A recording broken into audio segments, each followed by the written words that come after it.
ஆகாஷ்வாணி மாநில செய்திப் பிரிவு வழங்கும் செய்திச் சுடர். வணக்கம் நேயர்களே. இன்றைய செய்திச் சுடர் நிகழ்ச்சியில நம்ம எல்லோருக்கும் தொடர்புடைய வங்கித்துறையை பத்தி தான் பேச போறோம். அந்த துறையில் மேற்கொள்ளப்பட்ட சீர்திருத்தங்கள் பத்தி பேச போறோம். கடந்த 11 ஆண்டுகள்ல பிரதமர் மோடி தலைமையிலான அரசு பல்வேறு சீர்திருத்தங்களை இந்த துறையில கொண்டு வந்திருக்காங்க. அந்த சீர்திருத்தங்கள் என்ன, அதனால் ஏற்பட்ட பயன்கள் என்ன, நாட்டிற்கும் நமக்கும் என்ன கிடைத்தது அதன் மூலம், அந்த சீர்திருத்தங்களுக்கான அவசியம் இருந்ததா அப்படின்ற பல விஷயங்கள் பற்றி நம்ம இன்னைக்கு பேச போறோம். நம்மோடு இது பற்றி கலந்துரையாடுவதற்காக முன்னாள் வங்கி அதிகாரி திரு வாசுதேவன் அவர்கள் இணைந்திருக்கிறார். வணக்கம் சார். வணக்கம். வங்கித்துறை அப்படின்னும் போது கிட்டத்தட்ட 86 சீர்திருத்தங்களை பண்ணியிருக்கோம்னு இப்ப சமீபத்துல அமித்ஷா அவர்கள் பேசினத கேட்டிருப்பீங்க நீங்களும். அப்படி ஒரு சீர்திருத்தம் பண்ண வேண்டிய அவசியம் அந்த வங்கித்துறையில இருந்ததா? என்ன காரணம்? எதனால இந்த சீர்திருத்தம் தேவைப்பட்டது? கண்டிப்பாக இருந்தது. நீங்கள் தான் இப்போ சொன்னீங்க பிளட் லைன் அப்படின்னுட்டு. இந்த பொருளாதாரத்தினுடைய பிளட் லைன், நம்மளுடைய பிளட் வெசல்ஸ் மாதிரி தான் வங்கித்துறை. வங்கித்துறை இல்லாமல் நீங்கள் பொருளாதாரம் வளர்ச்சிக்கு கொண்டு வர முடியாது. அதாவது வங்கித்துறை மேலே பொதுமக்களுக்கு ஒரு நம்பிக்கை இல்லாமல் இருந்தது. நம்பிக்கை அடிப்படையில் தான் வங்கிகள் இருக்கும். அதாவது வங்கிகளில் மக்கள் பணம் போடுறாங்க, அந்த பணம் திரும்பி கிடைக்குமா கிடைக்காதாங்கிற அந்த நம்பிக்கை அவங்களுக்கு எப்போவுமே நம்ம கொடுக்கணும். அதனால தான் நம்ம நாட்டை பொறுத்த வரைக்கும் எந்த ஒரு வங்கி ஒரு ப்ராப்ளத்தில் வந்ததுன்னு சொன்னாலும் உடனே மத்திய அரசு தலையிட்டு அதை சரி பண்ணிட்டுறது நம்ம பார்க்குறோம். ஏதாவது வங்கிகள் இதுக்கு மேலும் நடக்க முடியாது அப்படிங்கிற இதில் அவங்க அந்த வங்கிகளை இன்னொரு பெரிய வங்கிகளோட மெர்ஜ் பண்ணி வச்சுடுவாங்க. அதையும் நம்ம பார்க்குறோம். இதுதான் பப்ளிக் கான்ஃபிடன்ஸு. 2011லேருந்து 2014 வரைக்கும் ஒரு பாலிசி பேராலிசிஸ் இருந்தது. பொருளாதாரத்தில் அப்படியே ஒரு தேக்க நிலை இருந்தது. சப்ளை செயின் டிஸ்ரப்ஷன்ஸ் இருந்தது. உற்பத்தி சங்கிலியில் சிக்கல்கள் இருந்தது. பணவீக்கம் 12% வரைக்கும் போயிருந்தது. பணவீக்கம் நார்மலி 3-4% இருக்கிற வரைக்கும் நம்ம டாலரேட் பண்ணலாம். அந்த அளவுக்கு போயிட்டு இருந்தது. 12% வரைக்கும் போயிருந்தது. அந்த சமயத்தில் வாராக்கடன்கள் அப்படிங்கிறது ரொம்ப அதிகமாகிடுச்சு. வங்கி பிஸ்னஸ் அப்படின்னா என்ன? பொதுமக்கள்கிட்டேருந்து டெபாசிட்ஸ் வாங்கிறது, அந்த டெபாசிட்டை அதிக வட்டியில் கடன் கொடுக்கறது, இதுதான் மெயின் பிஸ்னஸ் வங்கிகளினுடையது. அப்போது இந்த மாதிரி பெரிய பெரிய கடன்கள்லாம் கொடுத்ததுனால அந்த கடன் தொகை திருப்பி வராமல் போனதுனால வாராக்கடன் தொகை ரொம்ப பெருசாக போயிடுச்சு. வாராக்கடன் தொகை பெருசாக போச்சுன்னா என்ன ஆகும்? என்பிஏ லெவல் அதிகமாச்சுன்னு சொல்கிறோம் இல்லையா? அதை தான் அது. அந்த கடன் தொகையில் வட்டி கிடைக்காமல் போயிடும். அப்போது வட்டி இல்லாமல் போச்சுன்னு சொன்னால் இவங்களுக்கு லாஸ் ஆகிடும். அப்போது என்னாச்சு? 2013-14 காலகட்டத்தில் 4-5 வங்கிகளை தவிர, நான் பொதுத்துறை வங்கிகள் மட்டுமே பற்றி பேசுகிறேன். பொதுத்துறை வங்கிகளில் 21 வங்கிகள் இருந்தது. அதில் 4-5 தவிர 16-17 வங்கிகள் நஷ்டத்தில் ஓடிக்கிட்டு இருந்தது. அப்போது எவ்ரி இயர் அந்த நஷ்டத்தை யார் எடுத்துக்கிறாங்க? மத்திய அரசு ரீகேபிட்டலைஸ் பண்ணுவாங்க. மத்திய அரசு எங்கேருந்து ரீகேபிட்டலைஸ் பண்ணும்? மக்களுடைய வரிப்பணத்துலேருந்து பண்ணும். அந்த அளவுக்கு மோசமான ஒரு சூழ்நிலை இருந்தது. இவ்வளவு நஷ்டத்துல இருந்திருக்கு வங்கித்துறை 2014க்கு முன்பு. அப்படி அந்த 3 வருட காலத்துல மிகப்பெரிய நஷ்டத்தை சந்திச்சதுன்னு. அப்போ பல நடவடிக்கைகளை எடுத்திருக்கணும். அதுல நீங்க முக்கியமான சீர்திருத்த நடவடிக்கையா என்ன விஷயத்தை பார்க்கறீங்க? மோடி அரசு பதவி ஏற்ற உடனே ஜன்தனை கொண்டு வந்தாங்க, ஞாபகம் இருக்கு.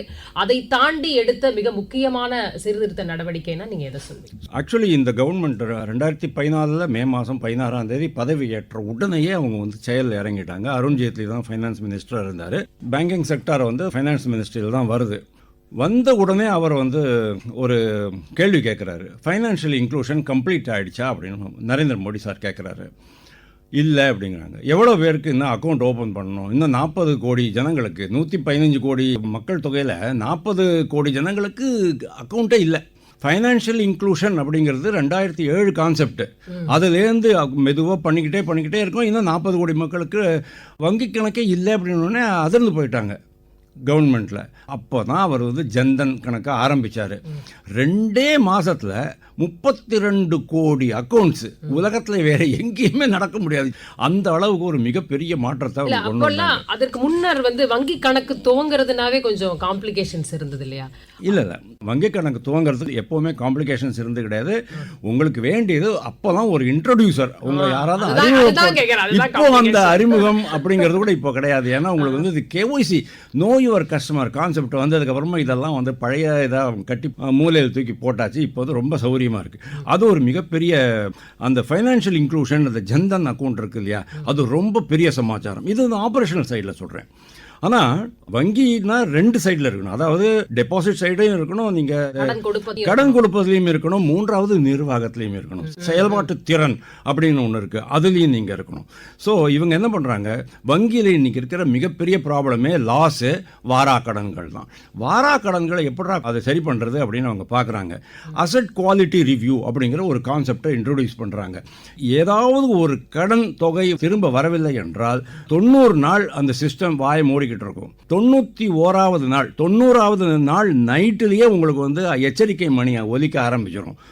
பாருங்கள், இது சப்ஸ்டாண்டர்ட் ஆகுது, நாளைக்கு இது வந்து என்பிஏ ஆகிடும் அப்படின்னு வங்கியில் இருக்கிறவங்கலாம் உடனே அந்த கஸ்டமரை கான்டாக்ட் பண்ணி 1 மாதமோ 2 மாதமோ எவ்வளோ பெண்டிங்கில் இருக்கோ தவணை இதெல்லாம் வந்து கட்ட சொல்லுவாங்க, வட்டி கட்ட சொல்லுவாங்க. அப்போது எஃபெக்டிவ் மானிட்டரிங், அதாவது post sanction supervision, post sanction பண்ணி முடிச்சதுக்கப்புறமா ஆன சூப்பர்விஷன், அந்த ரிகவரியில் வர அந்த தாமதம், அதையும் ரெண்டையுமே அவங்க வந்து சரி பண்ணுறதுக்கு முயற்சி பண்ணுறாங்க. This is called just loan monitoring mechanism அப்படின்னு சொல்கிறது. அதுக்கப்புறமா சரி, லோன் அப்படியும் வரலை அப்படின்னா என்ன பண்ணுறது? அதாவது இந்த வராத லோன் இருக்குது இல்லையா, அந்த வாராக்கடன் அப்படிங்கிறது ஒரு மிகப்பெரிய சுமை. இதுதான் வந்து பப்ளிக் கான்ஃபிடன்ஸை ஸ்பாயில் பண்ணும். வாராக்கடன் வந்து அதிகமாகும் போது என்ன ஆகும் அப்படின்னா, அசெட் லயபிலிட்டி மிஸ்மேட்ச் அப்படின்னு ஒன்று ஆகும். அதாவது மக்களுக்கு கொடுக்க வேண்டியது டெபாசிட்டு, நமக்கு வர வேண்டிய பேங்குக்கு வர வேண்டியது கொடுத்த கடன் தொகை. கொடுத்த கடன் தொகை வந்தால் தான் மக்களுக்கு டெபாசிட்டை கொடுக்க முடியும்.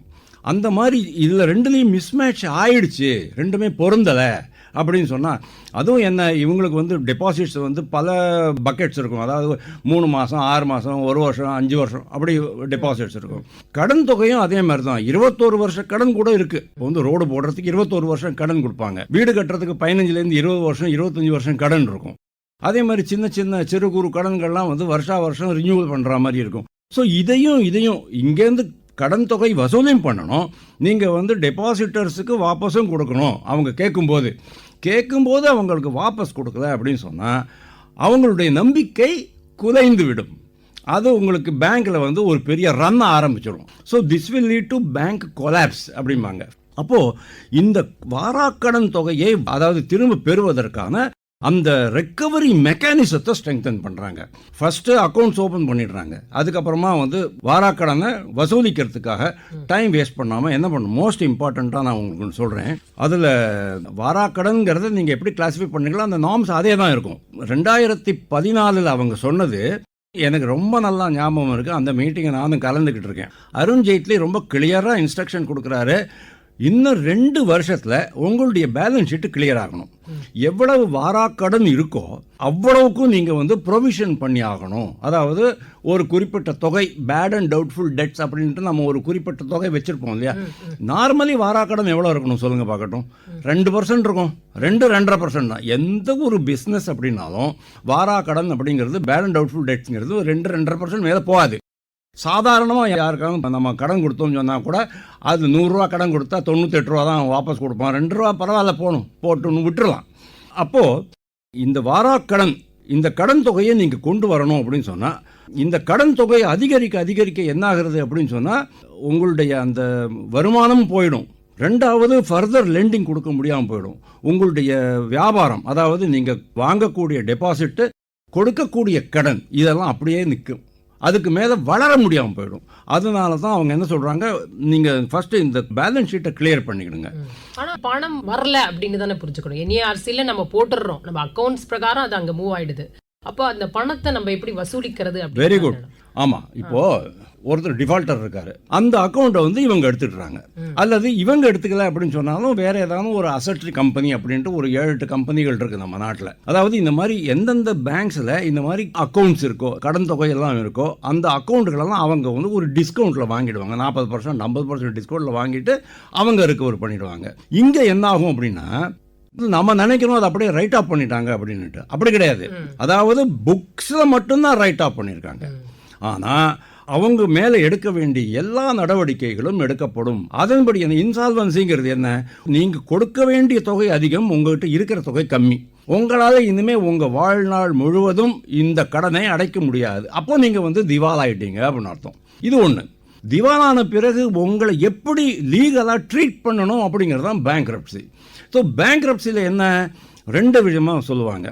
ஒன்று, நீங்கள் வந்து இதை வந்து ஒரு ஸ்டாகர்டாக நீங்கள் கொடுத்துக்கலாம் அப்படிங்கிற மாதிரி. உங்ககிட்ட இருக்கிற அசெட்ஸ் என்னென்னலாம் அடமானமாக வச்சுருக்கீங்களோ, இந்த லோனுக்கு அடமானமாக நிலம் இருக்கலாம், ஃபேக்ட்ரி இருக்கலாம், பில்டிங்ஸ் இருக்கலாம், ரெசிடென்ஷியல் குவார்ட்டர்ஸ் இருக்கலாம், வேற ஏதாவது தேர்ட் ப்ராப்பர்ட்டி இருக்கலாம், விவசாய நிலங்கள் தவிர நீங்கள் என்னென்னலாம் வச்சுருக்கீங்களோ அது எல்லாத்தையும் இவங்க அப்ராப்ரியேட் பண்ணிடுவாங்க. இதுக்கு முன்னால் வந்து கோர்ட்டில் போயிட்டு இல்லைங்க, அது கோர்ட்டில் என்ன ஆகும் ப்ராப்ளம் அப்படின்னா, அது வந்து கிரிமினல் கேஸாக எடுக்க மாட்டாங்க, அது வந்து சிவில் கேஸாக தான் எடுப்பாங்க. 20 வருஷம் 25 வருஷம் ஓடிக்கிட்டு இருக்கும். அதுக்கப்புறமாவும் கோர்ட்டில் உங்களுக்கு வந்து ஃபேவரபிளாக ஒரு வெர்டிக்ட் கொடுத்துட்டாங்க, தீர்ப்பு கொடுத்துட்டாங்க அப்படின்னாலும் அந்த தீர்ப்பை நம்மளால் நடைமுறைப்படுத்த முடியாது. Okay, you cannot implement the degree implement பண்ணுறதுக்கு அதுக்கப்புறம் அதுக்கு எக்ஸிக்யூட்டிவ் பெட்டிஷன் போடணும், அது அப்படியே டைம் போயிட்டு இருக்கும். இப்போ அதெல்லாம் கிடையாது. இது மாதிரி பல கம்பெனிஸ் இன்னைக்கு அந்த கம்பெனிஸ்னுடைய அசெட்ஸ் சொத்துக்கள் எல்லாத்தையும் அவங்க அப்ராப்ரியேட் பண்ணி விற்று பணத்தை எடுத்து பேங்க்குக்கு கொடுத்துட்டாங்க. ஸோ இது ஒரு மிகப்பெரிய ஒரு சீர்திருத்தமாக தான் நம்ம பார்க்கணும். அதுக்கப்புறம் என்ன ஆகுறது, அந்த டிஆர்டி, அந்த செக்யூரிட்டைசேஷன், டிஆர்டினா டெட் ரிகவரி ட்ரிபியூனல் அப்படின்னு பட்டாம்பழைய கான்செப்ட், அது 30 வருஷமாக இருக்குது. அதுலேயும் நம்ம வந்து அதாவது கோர்ட்டை தவிர பேங்க்குக்காரங்களே கோர்ட் நடத்துவாங்க அதில். அதே மாதிரி இந்த செக்யூரிட்டைசேஷன் அண்ட் ரிகன்ஸ்ட்ரக்ஷன் ஆஃப் அசெட்ஸ் அப்படின்ட்டு அப்துல் கலாம் ஜனாதிபதியாக இருக்கும்போது அவர் போட்ட முதல் கையெழுத்து 2002, அதையும் இவங்க வந்து இன்னும் பலப்படுத்திட்டாங்க. அதன் மூலமாகவும் நம்மளுக்கு வந்து ரிகவரி வரும். அதையும் தவிர கோர்ட்டில் போயிட்டு கேஸ் போட்டுட்டு அதாவது நீங்கள் டிஃபால்ட் பண்ணிட்டீங்க, பேங்க்கில் ரைட் ஆஃப் பண்ணிட்டாங்க அப்படின்னு சொன்னால் அதுக்கு உங்களுக்கு லயபிலிட்டி கிடையாதுன்னு அர்த்தம் கிடையாது. அந்த லயபிலிட்டியை உங்களுடைய வாழ்நாளில் நாங்கள் அதை கலெக்ட் பண்ணிடுவோம் அப்படிங்கிற மாதிரி தான் இந்த மாதிரி சட்டங்கள் வந்திருக்கு. மூணாவது இன்னொன்று இவங்க பண்ணது, இந்த டிஐசிஜிசி அப்படின்னு ஒன்று, deposit insurance credit guarantee corporation அப்படின்னு ஒன்று உண்டு.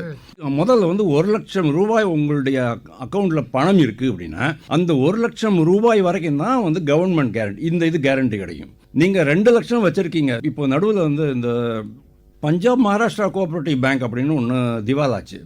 அப்போது டெபாசிட் இன்சூரன்ஸ் கார்பரேஷனில் 1 லட்சம் இருக்கிறவங்களுக்கு அந்த 1 லட்சம் கொடுத்துருவாங்க, அதுக்கு மேலே வச்சிருக்கிறவங்களுக்கு ப்ரொபோர்ஷனேட்டாக தான் கொடுப்பாங்க. அந்த மாதிரி ஒரு இது இருந்தது. இப்போ இவங்க என்ன பண்ணிட்டாங்க, இதை 5 லட்சமாக மாற்றிட்டாங்க. 5 லட்சமாக மாற்றின உடனே என்னாச்சு, பப்ளிக்கோட ஒரு கான்ஃபிடன்ஸு இன்னும் அதிகமாகும் அப்படிங்கிறத பார்க்குறோம். இதெல்லாமே வந்து மிகப்பெரிய அளவில் இவங்க பண்ணின சீர்திருத்தமாக நம்ம பார்க்குறோம். இந்த வங்கிகள்ல மறுமுதலீடு செய்தது பற்றியும் குறிப்பா இந்திரதனுஷ் திட்டத்தை பத்தியும் சொல்லுங்க சார். இந்திரதனுஷ்ங்கிறது வந்து இட்ஸ் an umbrella நேம். அதாவது இந்திரதனுஷ்னா ஒன்று வானவில் அப்படிங்கிறது தான். வானவில் அப்படிங்கும்போது உங்களுக்கு வந்து 7 நிறங்கள் இருக்கிற, அதாவது எல்லாத்தையுமே உள்ளடக்கி இருக்கிற, அதாவது இந்த பிரபஞ்சத்தினுடைய கலர் எல்லாமே அது உள்ளே வர மாதிரியான ஒரு அமைப்பு. இந்திரதனுஷ் அப்படிங்கிறது வந்து சப்சிக்வெண்ட்லி வந்து பேங்கிங்லேருந்து அவங்க என்ன பண்ணிட்டாங்க, சுகாதாரத்துறைக்கு எடுத்துகிட்டு போயிட்டு இருக்காங்க. அதையும் நம்ம பார்க்கணும். இந்திரதனுஷ் அப்படிங்கிறது ஒரு பெரிய திட்டம். அதில் கூட நீங்கள் பாருங்கள், ஃபஸ்ட்டு அவங்க என்ன பண்ணிருக்காங்க, பொதுத்துறை வங்கிகளினுடைய நிர்வாகத்தில் சேஞ்சஸ், ரொம்ப திறமைசாலியானவர்களை கொண்டு வரணும். ஜிஎம், எம்டி, சிஎம்டி அந்த லெவலில் ஒரு பேங்க்லேருந்து அடுத்த பேங்க் அந்த மாதிரியான இன்டர் பேங்க் டிரான்ஸ்ஃபர்ஸ் அது மாதிரிலாம் கொண்டு வரணும் அப்படின்னு ஆசைப்பட்டாங்க. அதே மாதிரி ரீகேபிட்டலைசேஷன் பண்ணுறதுக்கு முன்னால், ரீகேபிட்டலைசேஷன் எப்போ வரும், லாஸ் வரும்போது தான் வரும். லாஸே வராமல் வங்கி நடத்தணும் அப்படிங்கிறது அவங்களுடைய நோக்கம். ஆக்சுவலி அதில் வந்து 7 தூண்கள் இருக்குது. அந்த நீங்கள் சொன்ன இந்திரதனுஷ் அப்படிங்கிறதுல 7 தூண்கள் இருக்குது. இதெல்லாமே அந்த தூண்கள் தான். டிஜிட்டலைசேஷன் கொண்டு வரணும், டிரான்ஸ்பரன்சி கொண்டு வரணும். டிரான்ஸ்பரன்சின்னா வெளிப்படைத்தன்மை. இப்போ வந்து முதல்லலாம் வந்து ஒரு அக்கௌண்ட் பேடாக எடுத்துன்னு சொன்னால் கூட அந்த அக்கௌண்ட்டை பேடுன்னு புக்கில் காமிக்க மாட்டாங்க, அதுலேயும் இன்கம் வசூல் பண்ணிக்கிட்டு இருந்தாங்க, இன்ட்ரெஸ்ட் வசூல் பண்ணிகிட்டு இருந்தாங்க. இப்போ அதெல்லாம் அவங்க பண்ண முடியாது. இதெல்லாம் சேர்ந்தது தான் ஒரு இந்திரதனுஷ் அப்படிங்கிறது. அந்த இந்திரதனுஷ் திட்டத்தில் தான் நான் சொன்னேன் இல்லையா, நீங்கள் சொன்ன இந்த ரீகேபிட்டலைசேஷன், நான் சொன்ன அந்த அசெட் ரிவ்யூ மெக்கானிசம், இது எல்லாமே அதுக்குள்ளே வந்து சேர்ந்து விடுறது. வங்கித்துறையில வாரா கடனை கண்டுபிடிப்பது எப்படி, அதை வசூலிப்பது எப்படி, வங்கிகளில் மறுமுதலீடு செய்து அதை புதுப்பிப்பது எப்படின்ற பல விஷயங்கள் பத்தி இன்னைக்கு பேசியிருக்கோம். வங்கித்துறை சீர்திருத்தங்கள் பற்றி இன்னமும் பேசலாம் அடுத்த பகுதியில. நன்றி சார். மிக்க நன்றி.